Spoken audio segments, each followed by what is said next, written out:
want to marry him. He is twice my age. They forced her to marry him to pay her father's debts, a 40-year-old man she'd never met, whose name made grown men flinch. Isolde Lee cried through the entire ceremony, convinced her life was over, telling anyone who'd listen that a man his age couldn't possibly satisfy her. She was 23. He was twice her age.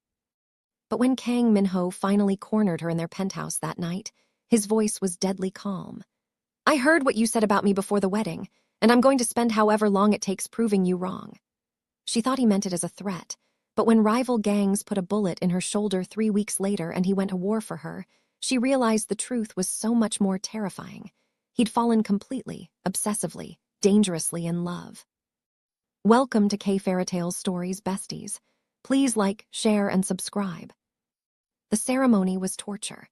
Isolde's father sat in a wheelchair at the front, his terminal illness the reason she was here at all.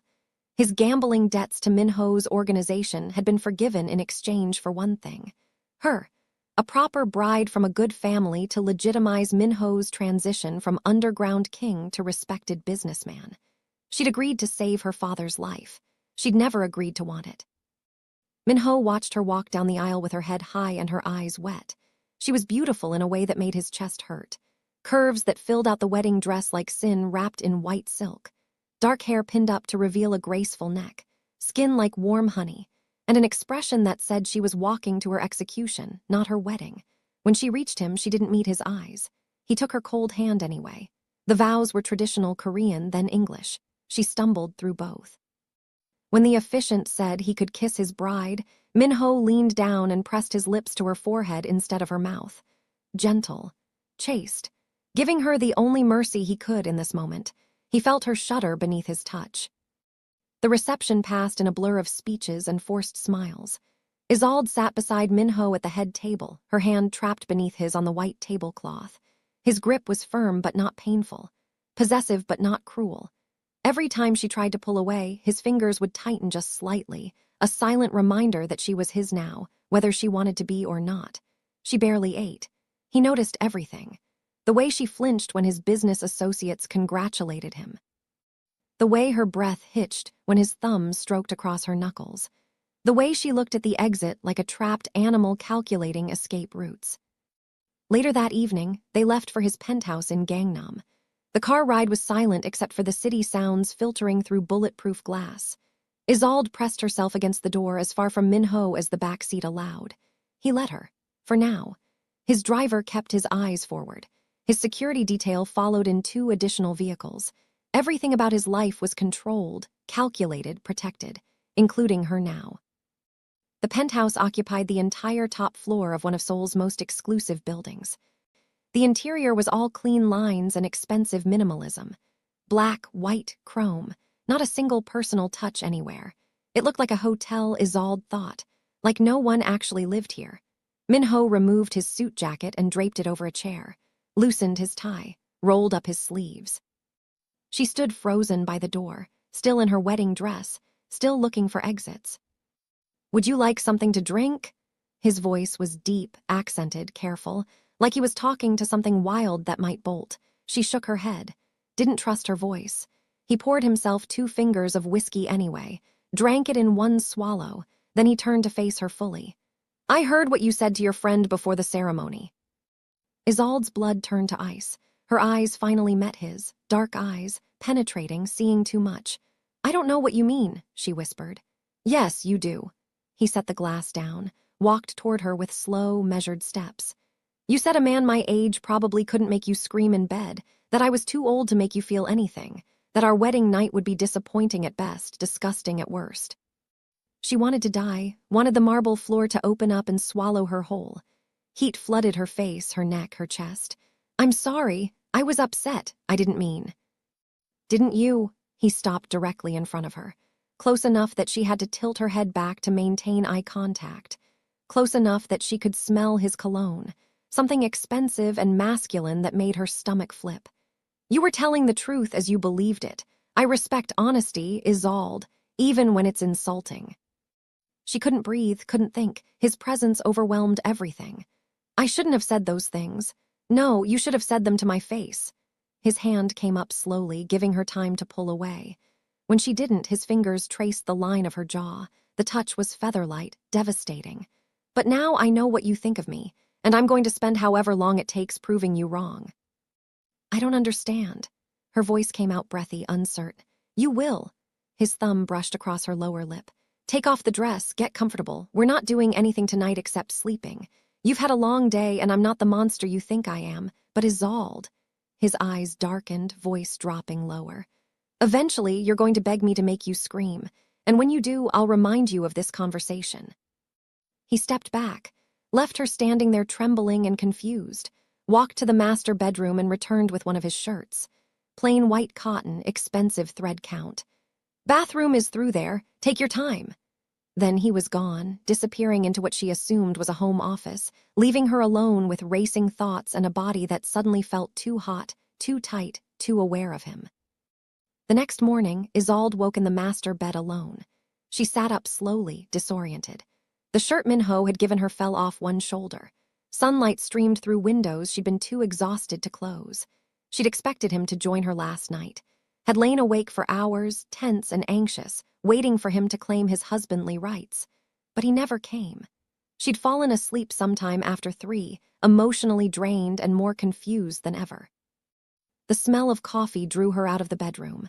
She found Minho in the kitchen, already dressed in another immaculate suit, reading something on his tablet. He looked up when she entered. His eyes tracked over her, taking in his shirt on her body, her bare legs, her sleep-mussed hair. Something heated flickered in his gaze before he controlled it. Good morning. Coffee. Please. She slid onto a bar stool, acutely aware that she was wearing nothing but his shirt and her underwear. He poured her a cup, black like his. She normally took cream and sugar but didn't ask for it. Did you sleep well?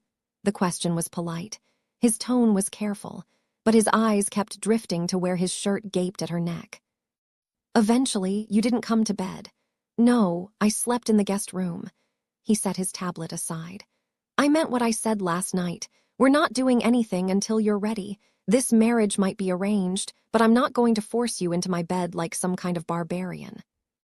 Isolde's hands wrapped around the warm mug. Then why marry me at all, if you're just going to treat me like a roommate? Because your father owed me money he couldn't pay.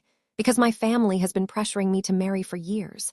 Because you're beautiful and intelligent and exactly the kind of wife that will help me transition into legitimate business. His bluntness was almost refreshing. And because the moment I saw your picture, I wanted you. Not just physically. I wanted to know who you were. What made you laugh? What scared you? What you dreamed about when no one was watching? She stared at him. You don't even know me. Not yet, but I will. We have time, Isolde, all the time in the world. He checked his watch. Expensive, Swiss. I have meetings all day. My driver will take you wherever you want to go. Shopping, your father's hospital, anywhere. Just take security with you. I'm a prisoner.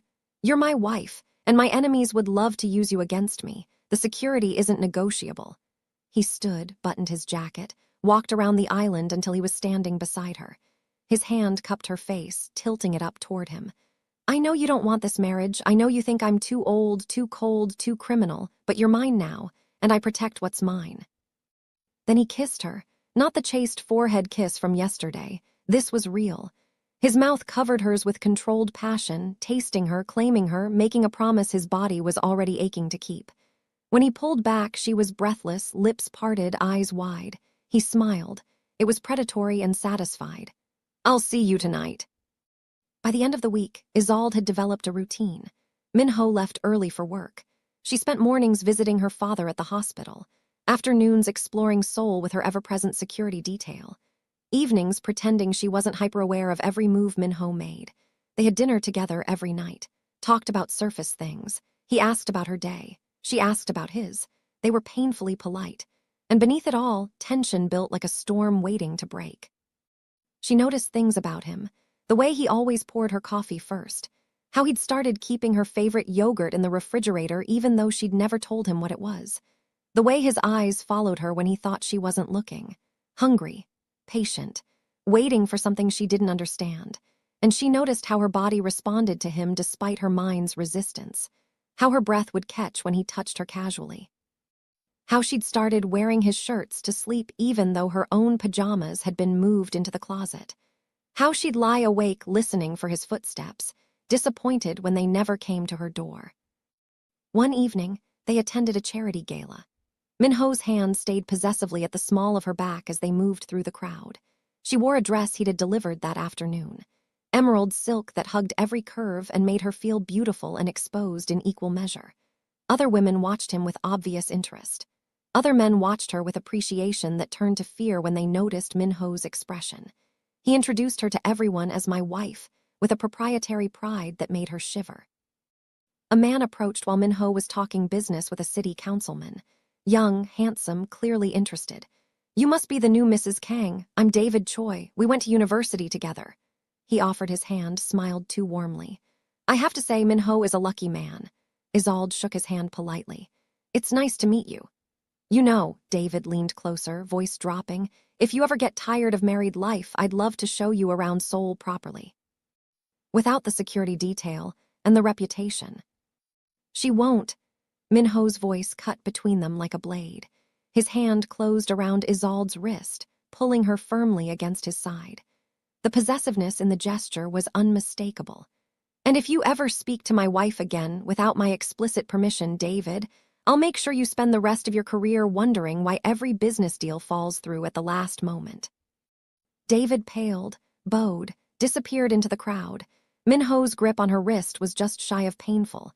She could feel his pulse racing against her skin, feel the barely leashed violence in every line of his body. "Minho, you're hurting me." He released her immediately, stepped back. His jaw was clenched so tight she could see the muscle jumping. "We're leaving." The car ride home was silent and charged. Minho stared out the window, hands fisted on his thighs. Isolde watched him, confused by the intensity of his reaction.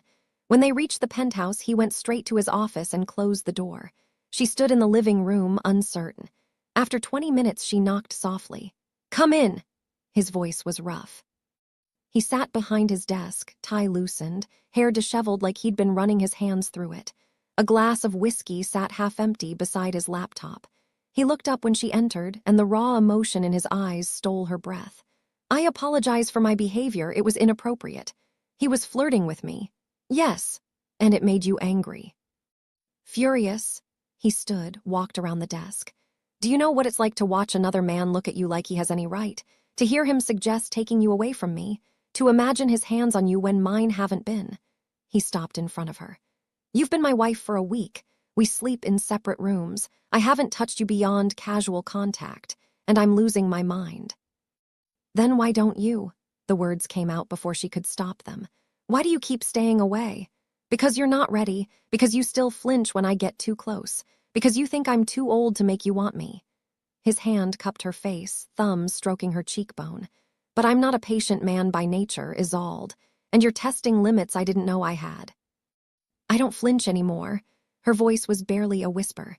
"Don't you?" His other hand settled on her waist, pulling her closer. "Then prove it. Tell me to stop." He backed her against the wall, his body pressing along the length of hers. "Tell me you don't want this." She couldn't. Her hands came up to his chest, feeling his heart racing beneath expensive fabric. "Minho." "Say it," he murmured against her neck. "Say you don't want me and I'll walk away. I'll keep sleeping in the guest room. I'll keep my distance. Just say the words." But she couldn't say them, because they'd be a lie. Somewhere between his careful courtship and controlled patience, between his possessiveness and his protection, she'd started wanting him. Started noticing the way his suits fit his body. Started imagining what his hands would feel like without the careful restraint. Started wondering if maybe 40 wasn't too old after all. "I can't," she breathed. His mouth crashed down on hers. This wasn't the controlled kiss from before. This was hunger unleashed, need given permission, patience finally snapping. His hands tangled in her hair, angling her head for deeper access. She gasped against his mouth and he took advantage, tasting her, claiming her, making up for a week of denial in 30 seconds of devastating kisses. When he pulled back, they were both breathing hard.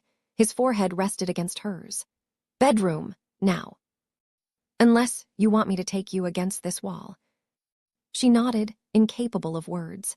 He swept her up, carrying her through the penthouse like she weighed nothing. The master bedroom was dark except for city lights filtering through windows. He set her down beside the bed, hands immediately finding the zipper of her dress. "If you want me to stop, say so now. Because once this starts, I'm not stopping until you're screaming my name." "Don't stop." She reached for his tie, fumbling with the knot. "Please don't stop." He helped her, shedding clothes with efficient desperation. When they were skin to skin, he paused, just looking at her, taking in every curve, every inch of her body laid bare before him. "You're perfect," he murmured. "Absolutely perfect." Then he was lowering her to the bed, following her down, his weight pressing her into expensive sheets. His mouth found hers again as his hands mapped territory he'd been imagining for weeks. She arched into his touch, gasping, trembling, overwhelmed by sensation. He was patient even in passion, taking his time, learning what made her moan, what made her writhe, building heat between them until she thought she might combust. When he finally joined their bodies, the stretch, the fullness, the absolute rightness of it stole the breath from her lungs. He held still, giving her time to adjust, his control visibly fraying. "Okay," he gritted out. "Yes, God, yes. Move, please move." He did. Slow at first, then faster as she urged him on with hands and voice and the arch of her hips. The bed frame knocked against the wall. She didn't care. He was everywhere, surrounding her, inside her, consuming her completely. And when the pleasure finally crested, when she came apart beneath him with a cry that was definitely a scream, he buried his face in her neck and followed her over with a groan that sounded like prayer. After they lay tangled together, sweat-slicked and breathing hard, his hand stroked lazy patterns on her hip. Her fingers traced the muscles of his back.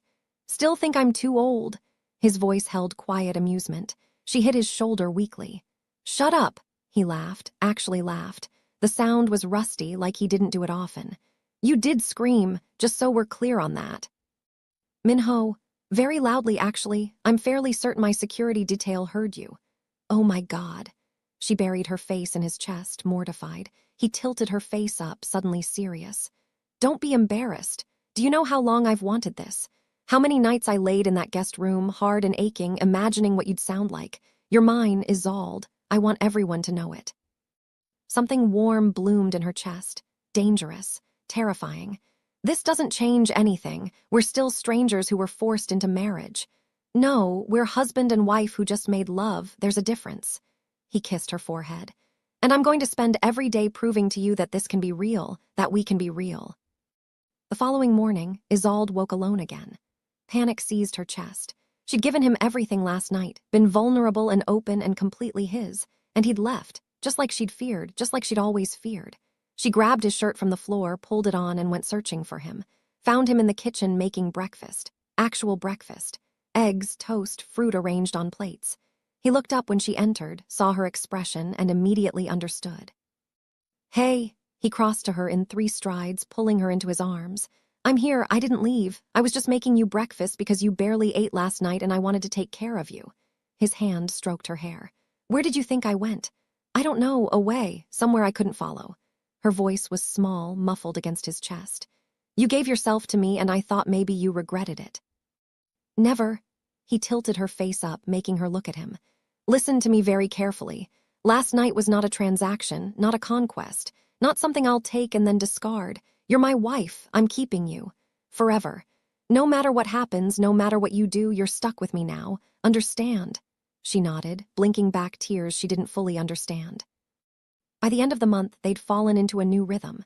One that included shared mornings, stolen kisses, and nights that left them both satisfied and breathless. Isolde started to understand why Minho's reputation was so fearsome. He was ruthless in business, cold to his enemies, and absolutely unforgiving when crossed. But with her, he was different. Gentle, attentive, passionate in ways that left her shaking. She was falling for him. It terrified her. Because she'd learned early that loving someone gave them power to destroy you. And Minho already had too much power over her body. She couldn't give him her heart, too. One afternoon, she met her university friend Melissa for lunch. They sat at a cafe in Gangnam, security at a discreet distance. Melissa stared at her with wide eyes. "You're glowing. Marriage agrees with you. It's complicated."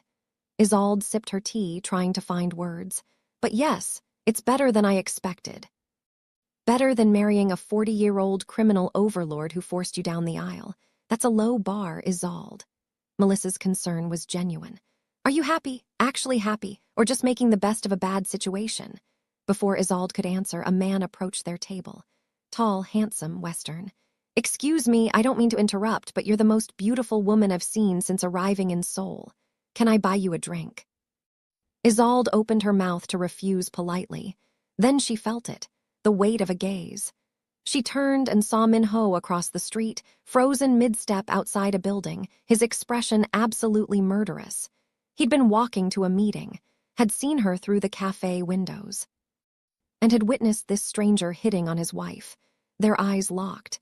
Even from this distance, she could see the barely leashed violence in every line of his body. The man followed her gaze, saw Min-ho, paled. I think I have the wrong person. Sorry. He fled. Min-ho crossed the street with purpose. His security moved to intercept, but he waved them off.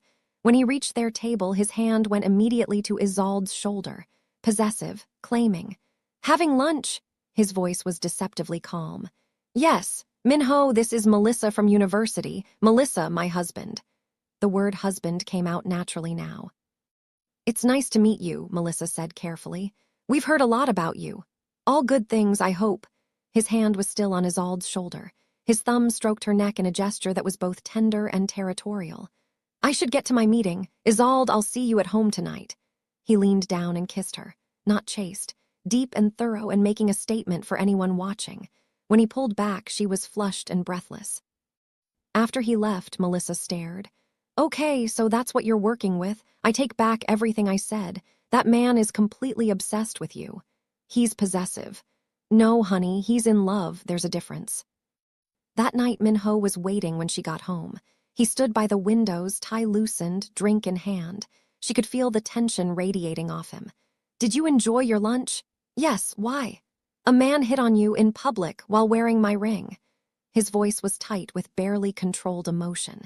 It made me want to tear him apart with my bare hands. She set her bag down carefully. You can't murder everyone who looks at me, Min-ho. Watch me. He turned to face her fully. You don't understand what you do to me, how insane you make me. Before you, I was controlled, rational. Now I'm one inappropriate glance away from starting a war because someone dared to smile at my wife. That's not healthy. I don't care.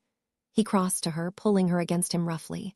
You're mine, mine to protect, mine to cherish, mine to worship every night until we're both too exhausted to move. And I will not apologize for wanting to destroy anyone who threatens that. Min-ho, say you're mine. His hands framed her face, intense and desperate. Say it, Isolde, please. I'm yours. The words came out whispered but certain. Only yours. He kissed her like he was dying and she was air, like she was the only thing keeping him sane in a world built on violence and control.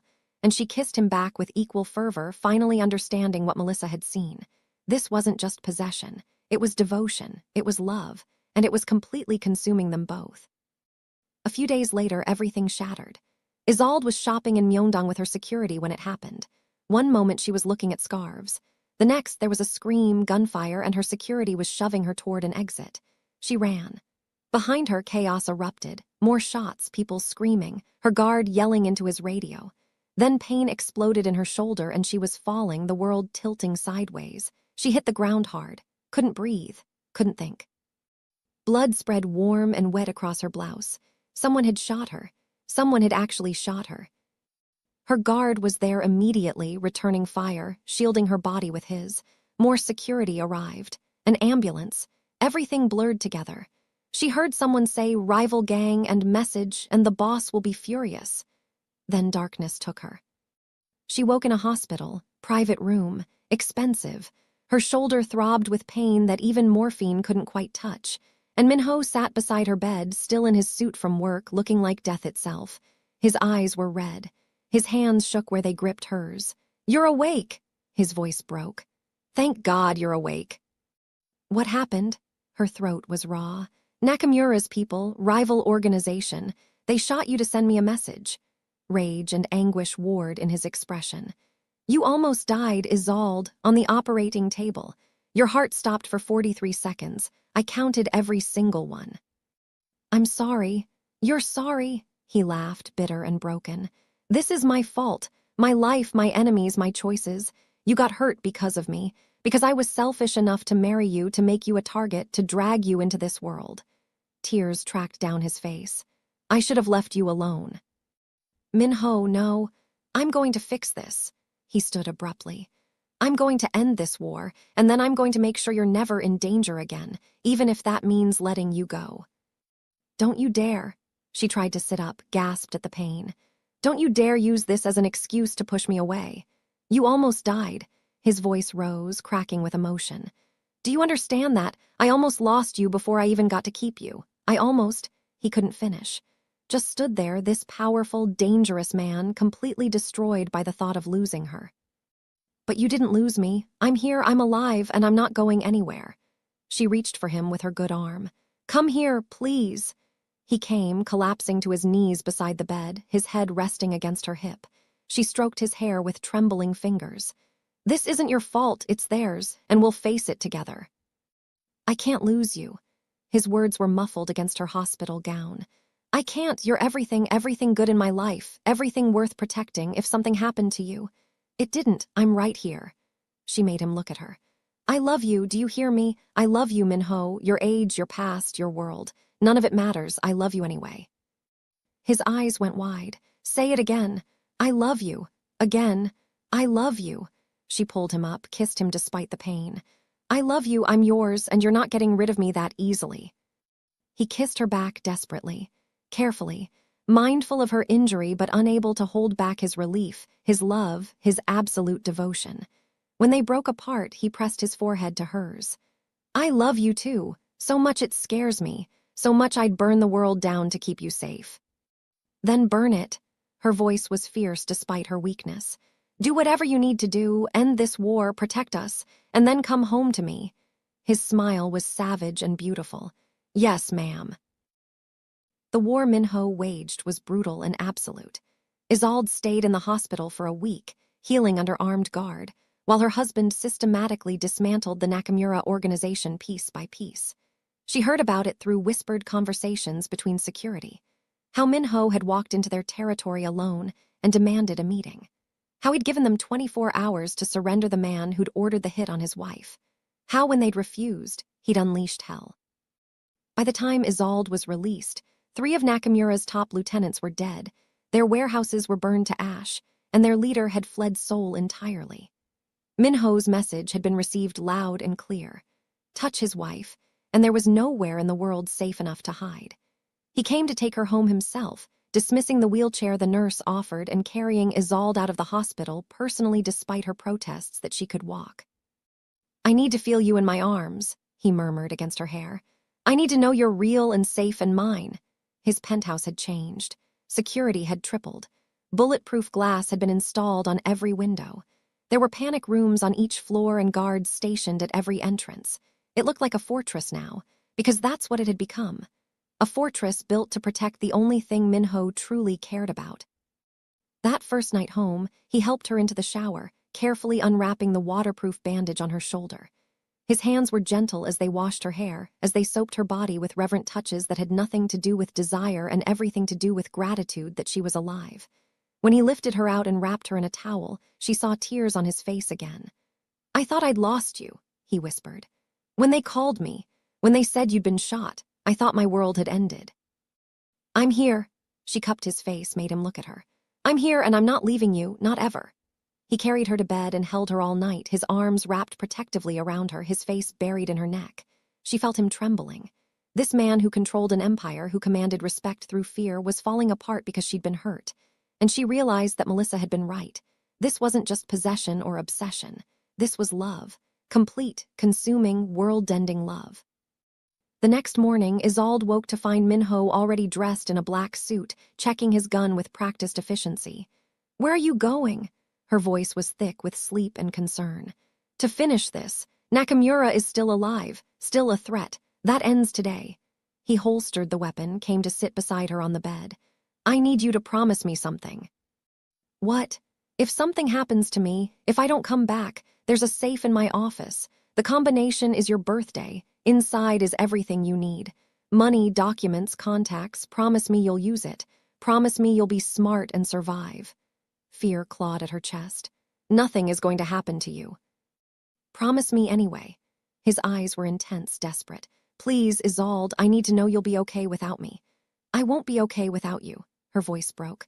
How could I be? You're everything. You're my husband, my love, my whole world. If you die, part of me dies too. His expression softened. Then I guess I better not die. He kissed her deeply. I love you. Remember that. Whatever happens today, remember that I love you more than I've ever loved anything in my life. Then he was gone, and Isolde sat in their bed, terrified and helpless, waiting for news that would either save her or destroy her. The hours passed like years. She tried to eat, couldn't, tried to rest, couldn't, just paced the penthouse like a caged animal, her shoulder throbbing with each step, her heart racing with fear. Minho's head of security, a man named Sung, stayed with her. He didn't offer empty reassurances, just stood guard and periodically checked his phone. Finally, at 6 in the evening, Sung's phone rang. He answered in rapid Korean, his expression unreadable. Then he lowered the phone and looked at Isolde. It's over. The boss won. Nakamura is dead. Minho is on his way home. Relief hit her so hard she nearly collapsed. Sung caught her arm, steadied her. Thank you, she gasped.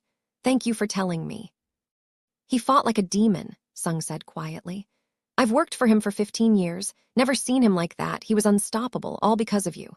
When Minho walked through the door an hour later, he looked like he'd been through war. His suit was torn and blood-stained. His knuckles were split open. There was a cut above his eyebrow that would definitely scar, but he was alive. He was home, and Isolde threw herself into his arms despite her injury, despite the pain, despite everything. He caught her carefully, mindful of her shoulder, holding her like she was the most precious thing in the world. It's over, he murmured. You're safe now, I made sure of it. I don't care about safe. She pulled back to look at him. I just care that you came home to me. He kissed her then, deep and desperate and full of everything they'd almost lost.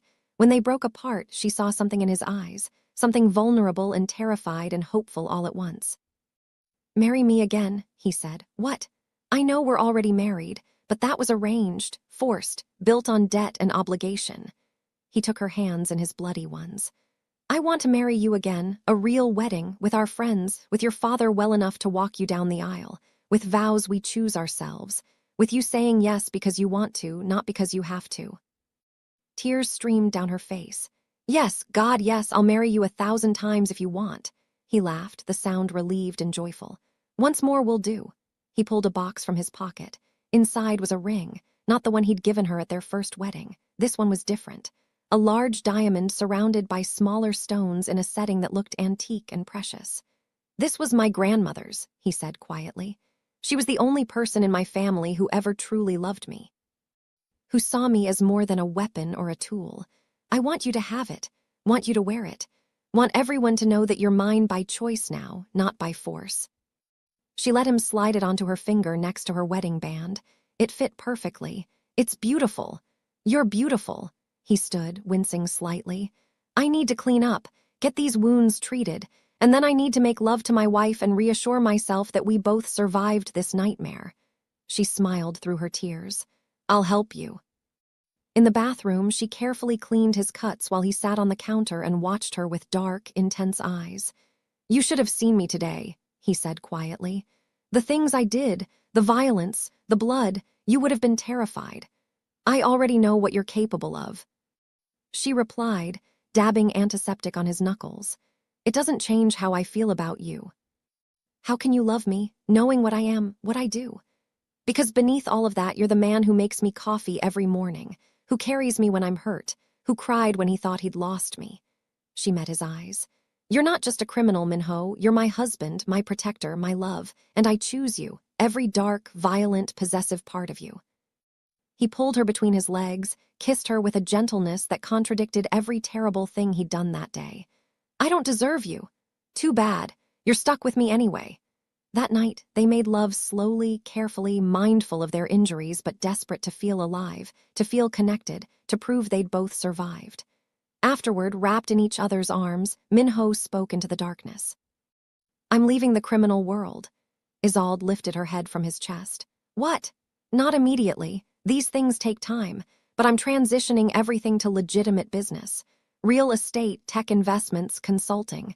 It'll take a year, maybe 2, but I'm done. I won't risk you again, won't risk our future. His hand found her stomach, rested there meaningfully. Won't risk our children. Children, her breath caught. We haven't even talked about that. I'm talking about it now.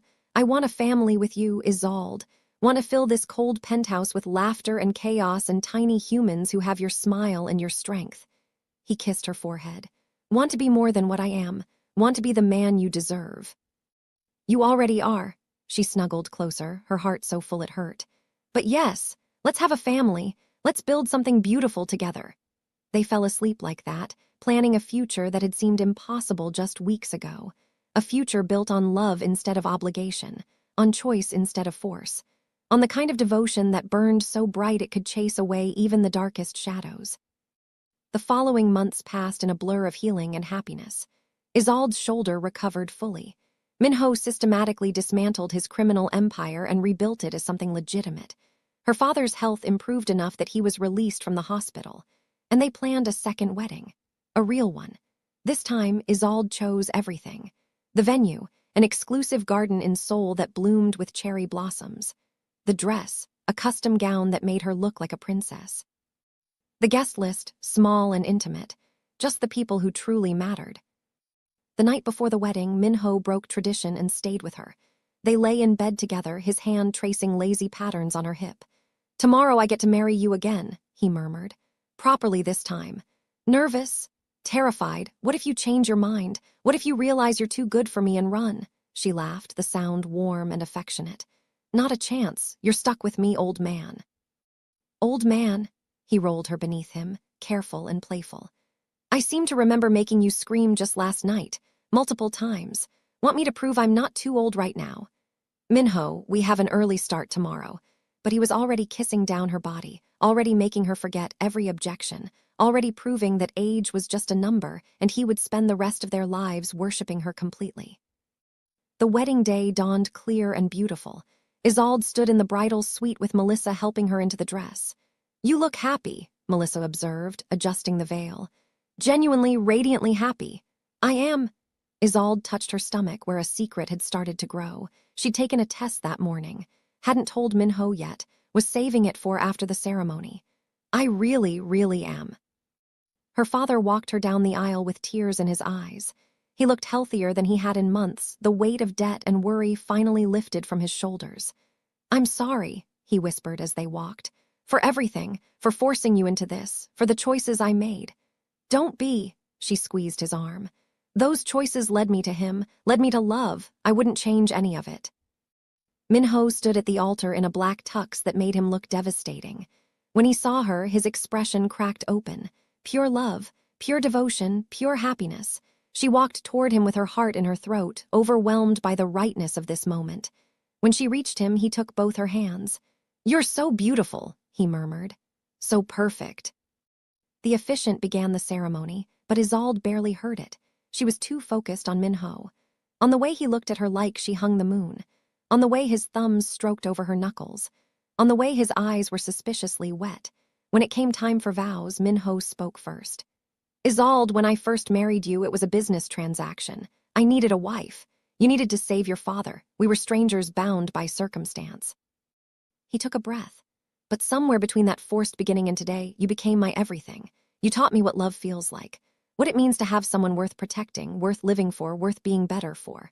You survived my world, survived my enemies, and somehow still chose to love me. Today I vow to spend the rest of my life proving I'm worthy of that choice. I vow to cherish you, protect you, worship you, and love you with everything I am. You're my wife, my partner, my whole world. And I will never take that for granted again. There wasn't a dry eye in the garden. Isolde took a shaky breath, trying to compose herself enough to speak. Minho, when we first met, I thought you were everything I should fear. Too old, too dangerous, too controlled. I cried through our first wedding because I thought my life was over. She smiled through her tears. But I was wrong. My life was just beginning. You've given me safety when I felt vulnerable. Passion when I thought I'd never feel desired. Love when I believed I'd never be worthy of it. You've proven that age is meaningless when hearts connect. That arranged marriages can become real love. That even the most feared man can be gentle with the right person. She squeezed his hands. Today I vow to stand beside you always. In your business, in your life, in every challenge we face, I vow to love you through everything. The good, the bad, the dangerous, and the beautiful. You're my husband by choice now, my love by destiny, and I'm never letting you go." When the officiant pronounced them husband and wife again, Minho kissed her like it was the first time, deep and passionate and full of promise. The garden erupted in applause. At the reception, during dinner, Isolde stood to make a speech.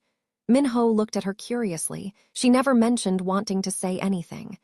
"I know this is unconventional," she began, her hand finding his shoulder. "But I have something to tell my husband, something that couldn't wait." Minho's brows furrowed. "Isolde." She pulled a small wrapped box from beneath her bouquet, handed it to him with shaking hands. "Open it."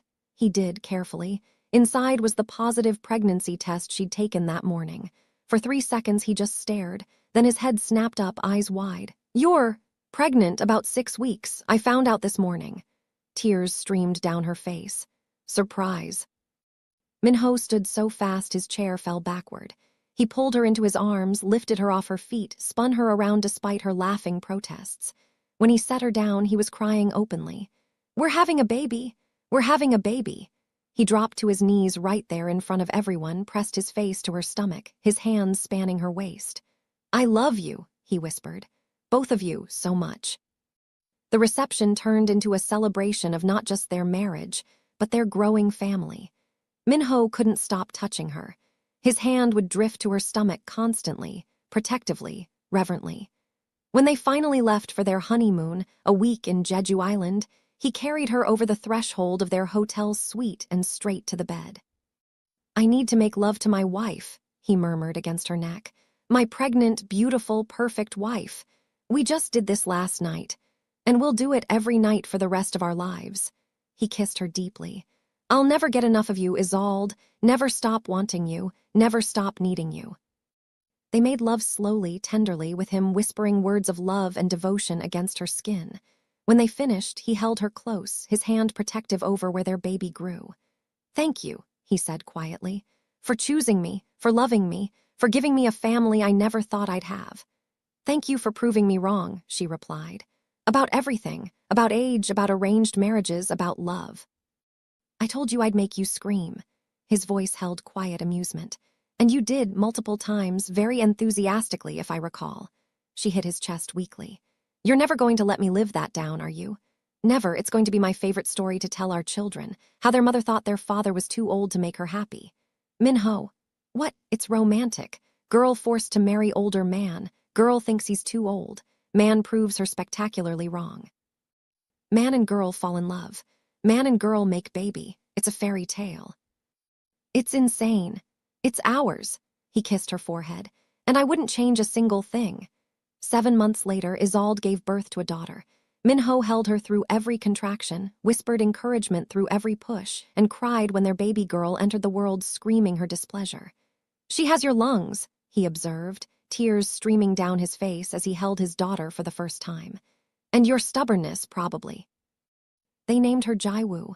It meant wisdom and beautiful. She was perfect, tiny and wrinkled and absolutely perfect. Minho was completely besotted, terrified to put her down, constantly checking that she was breathing. "I've faced down armed enemies," he muttered, staring at his sleeping daughter in her bassinet. "Negotiated with dangerous men, built an empire, but this tiny human terrifies me." "Because you love her," Isolde said from the hospital bed, watching him with soft eyes. "Because she's ours and precious and you'd destroy the world to keep her safe." "Damn right I would." He carefully lifted Jaiwoo, brought her to Isolde. "She's going to have everything, everything we didn't have. Love, safety, parents who choose each other every day." "She already does." Isolde took their daughter, held her close. "She has us." Minho sat on the edge of the bed, wrapped his arms around both of them. His family, his world, everything that mattered. And he made a silent vow to that tiny baby, to protect her, to love her, to be the father she deserved. To build a life so good, so safe, so full of love that she'd never know the darkness he'd come from. 6 months after Jaiwoo's birth, they moved out of the penthouse. Into a house. An actual house with a yard and multiple bedrooms and space for a child to grow. It was in an exclusive neighborhood with excellent security, but it felt like a home instead of a fortress. Minho's transition to legitimate business was complete. He now ran a consulting firm that helped companies navigate international markets. It was legal, profitable, and boring compared to his old life. He'd never been happier. One evening, Isolde found him in Jaiwoo's nursery, watching their daughter sleep. She came up behind him, wrapped her arms around his waist. "Penny, for your thoughts? Just thinking about how different my life is now, how different I am." He turned in her arms. "A year ago, I was a criminal, feared, dangerous, alone. Now I'm a husband, a father, a legitimate businessman, and I'm happier than I ever thought possible.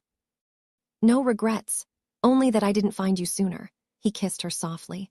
"But I'm grateful for every moment we have. Every morning I wake up next to you. Every time I hold our daughter. Every ordinary day that's extraordinary because you're in it." "I love you," Isolde whispered. "My impossible, wonderful, formerly dangerous husband. I love you too." He rested his forehead against hers. "My stubborn, beautiful, perfect wife who thought I was too old to make her happy. You proved me wrong about that." "I did, thoroughly and repeatedly." His smile was wicked. "Speaking of which, Jaiwoo's asleep. We should take advantage of that." "Minho, I just put her down." But he was already pulling her toward their bedroom, already kissing her, already proving that even after marriage, a baby, and domestic life, the passion between them still burned as bright as that first night. Years passed. Jaiwoo grew into a bright, precocious child who had her mother's stubbornness and her father's intensity. Minho's consulting firm flourished. They had 2 more children, twins, a boy and girl. The house was filled with laughter, chaos, and the kind of love that healed old wounds and built new futures. And through it all, Minho and Isolde chose each other, every single day. In the quiet moments and the chaotic ones. In the mundane and the extraordinary. One night, after putting all 3 children to bed, they sat on their back patio watching the sunset. Minho pulled Isolde into his lap, held her close. "Do you remember what you said before our first wedding? About me being too old to make you scream?" "Don't start. I'm just saying, 3 kids later, I think we've thoroughly disproven that theory." She laughed, the sound warm and happy. "You're never going to let me forget, are you?" "Never. It's my favorite origin story." He kissed her neck. "Besides, I still make you scream, just last night if I recall correctly. The kids are going to hear you. The kids are asleep." And soundproofing was the best investment we ever made. She turned in his lap, straddled him, kissed him deeply. "I love you, even when you're insufferable. I love you too, even when you're stubborn." His hands found her waist. "You know what I want." "What?" "Another baby." Isolde's eyes widened. "Minho, we have 3 children already, 3 very active, very demanding children." "I know, but I love watching you pregnant, love the glow you get, love feeling our baby move, love building our family." His voice softened. "Love you always." She studied his face, saw the sincerity there, the love, the absolute devotion, and she felt her resolve weaken. "1 more, but that's it. 4 children is our limit. 4 is perfect." He stood, carrying her toward the house. "Let's start working on that right now." "Minho!" But she was laughing as he carried her inside, as he loved her thoroughly in the bedroom they'd shared for years, as they built toward a future that kept getting better and better. And when, months later, she took a test that showed positive again, when she told him they were expecting their 4th child, he reacted exactly as he had the first time. With tears, with joy, with absolute gratitude that she'd chosen him. Their family grew. Their love deepened. And the story that had started with tears, with fear, with a girl forced to marry a man she thought was too old, became the greatest love story either of them had ever known. Because sometimes the best love stories start with the worst circumstances. Sometimes arranged marriages become real love. Sometimes the person you're forced to be with becomes the person you can't live without. And sometimes a 40-year-old man can make a 23-year-old woman scream so loud the neighbors complain. Can make her fall so deeply in love she forgets why she ever resisted. Can prove that age is just a number when hearts connect and souls choose each other.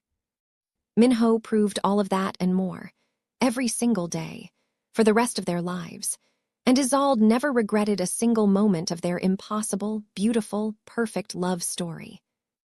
Thank you for watching, besties. If you loved Minho and Isolde's journey from forced marriage to true love, please hit that like button, share this story with friends who love dark romance, and subscribe for more passionate, addictive stories. Drop a comment telling us your favorite moment. Was it when he first heard her insult?